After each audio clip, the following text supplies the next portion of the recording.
Bismillahirrahmanirrahim. Assalamualaikum warahmatullahi wabarakatuh. Salam sejahtera untuk kita semua. Puji syukur atas nikmat yang Allah berikan kepada kita, sehingga dapat menyelesaikan tugas menganalisis jurnal pada hari ini. Yang saya hormati Ibu Eka Trisnawati MPD selaku dosen pengampu mata kuliah mikrobiologi, serta yang saya hormati teman-teman seperjuangan Universitas Peradaban. Sebelum membahas jurnal, alangkah baiknya kita mengingat kata pepatah, tak kenal maka tak sayang. Oleh karena itu, perkenalkan, nama saya Isma Adkira Asriani dengan NIM 421211018 dari Prodi Farmasi Reguler semester 3 dan tentunya dari Universitas Peradaban Bumi Ayu. Jurnal yang saya dapatkan dari tugas kemarin adalah pemanfaatan bakteri dan kerugian jamur.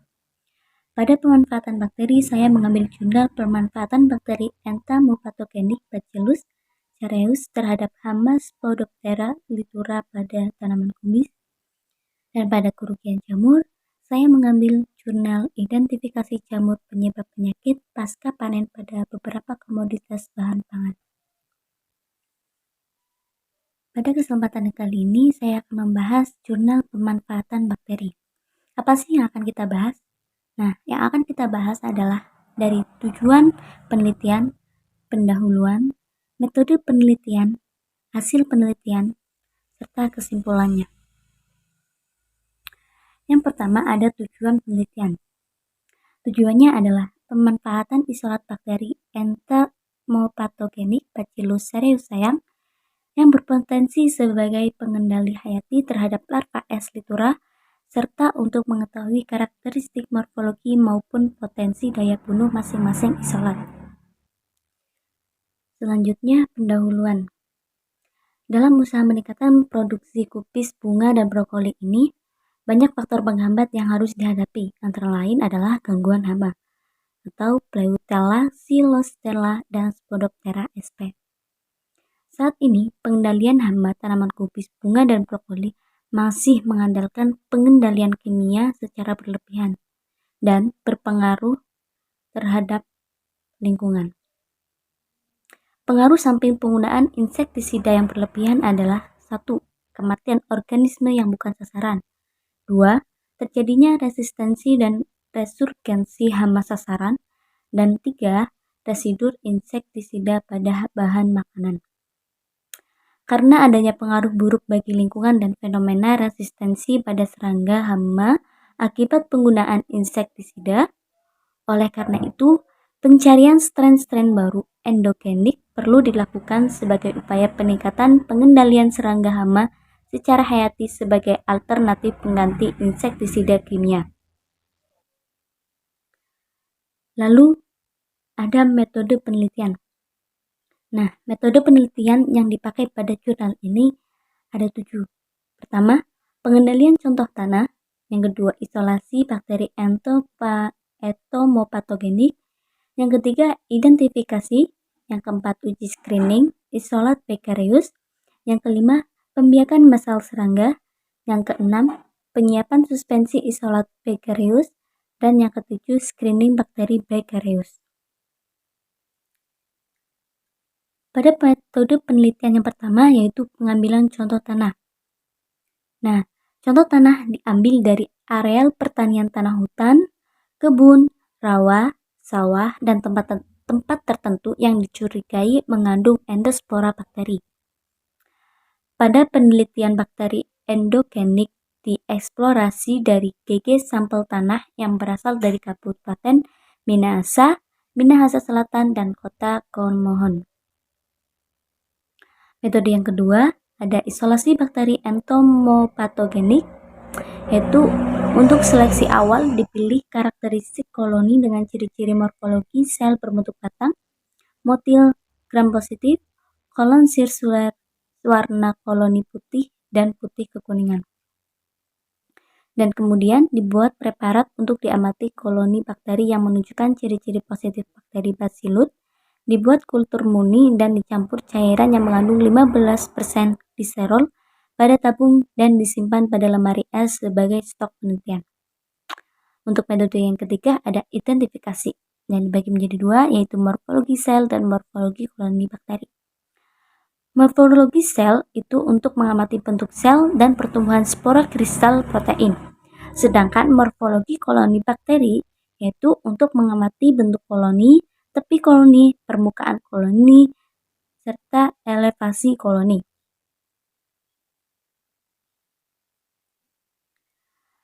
Lalu pada metode yang keempat yaitu uji screening isolat Beccareus, yaitu uji yang dilakukan terhadap larva Spodoptera titura.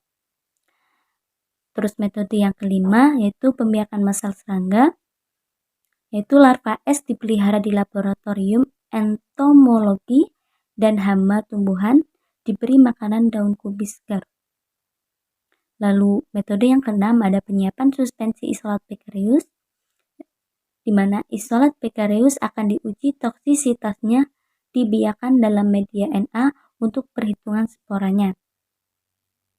Lalu metode yang terakhir ada screening bakteri Beccareus, yaitu bila larva ada yang mati pada kontrol, maka perhitungan mortalitas larva berdasarkan rumus Abbott adalah P sama dengan P1 min C kali per 100 C kali 100%, di mana P adalah presentasi mortalitas terkoreksi dan P1 presentasi mortalitas pengamatan, serta C yaitu presentasi mortalitas kontrol.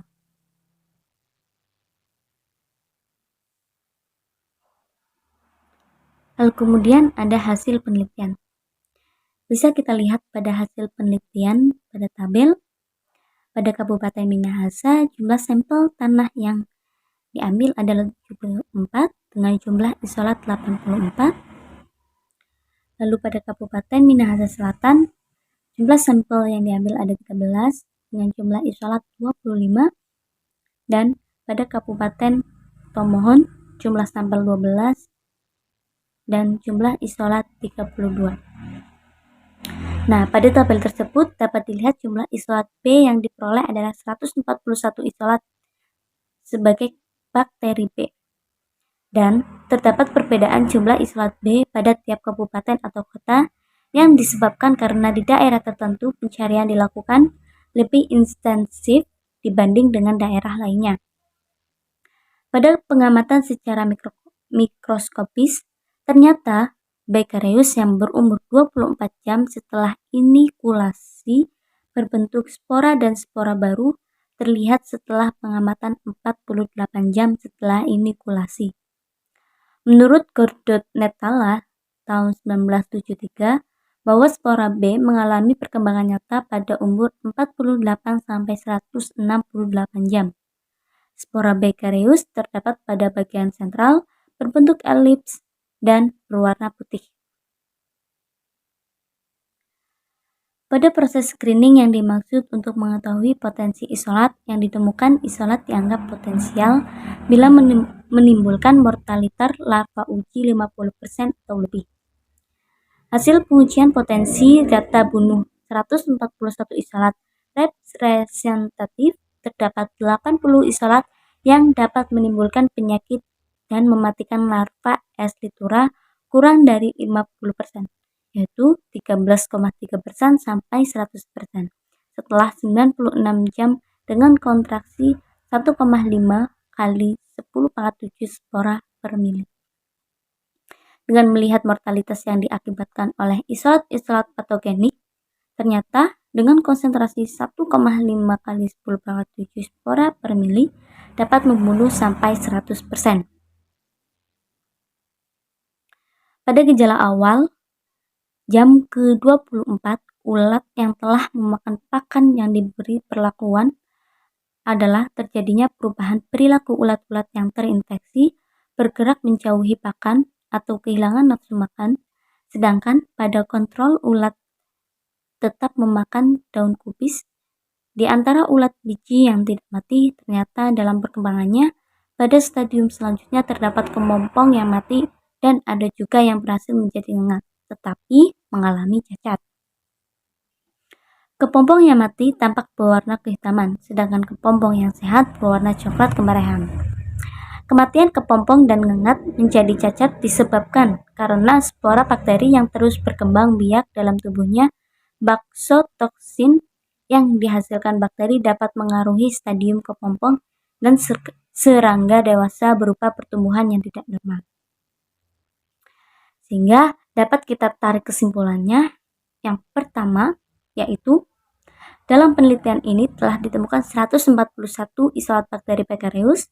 Isolat tersebut di-screening untuk uji daya bunuh terhadap larva S. litura dengan mortalitas berkisar antara 30-100% dalam waktu 96 jam, dan Beccareus dapat menyebabkan mortalitas yang cukup tinggi, yaitu 100%, pada ulat S. litura dengan konsentrasi 1,5 kali 10 pangkat 7 spora per mili, sehingga bakteri ini dapat digunakan sebagai agen pengendalian hayati. Cukup sekian beberapa hal yang bisa saya sampaikan terkait pemanfaatan bakteri. Kurang lebihnya mohon maaf. Wabillahi taufiq wal hidayah. Wassalamualaikum warahmatullahi wabarakatuh.